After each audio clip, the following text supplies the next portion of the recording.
Në kuadër të 94 vjetorit të lindjes së shkrimtarit dhe poetit të madh Dritëro Agolli, Bashkia Devol organizoi një aktivitet kulturor në shkollën e fshatit Menkulas, vendlindjen e poetit.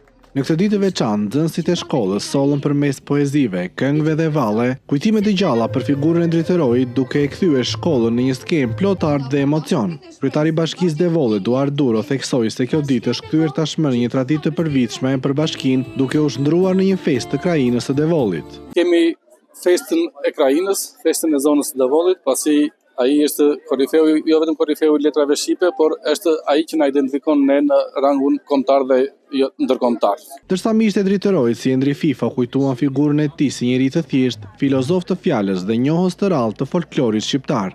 Dritëroi mbetet një nga personalitetet më të shquara të letërsisë shqiptare, sepse në të gjithë historinë e tij, atje shpirti i tij ka kënduar popullit të tij, Devolit tonë të dashur.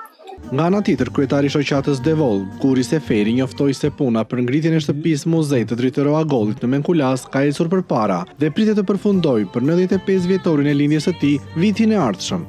Ajo shtëpi do ketë një vlerë të madhe. Jo se quhet shtëpia muze e Dritëroit, po ajo do jetë vlera e shtuar e krajinës dhe vlera e shtuar e kombit shqiptar. Me recitime, këngë dhe valle kushtuar poetit Menkulasi dëshmoi edhe një herë se Dritëroi mbetet i gjallë në kujtesën e brezave dhe në shpirtin e kësaj krajine, që ai vetë e ngriti në vargje të pavdekshme.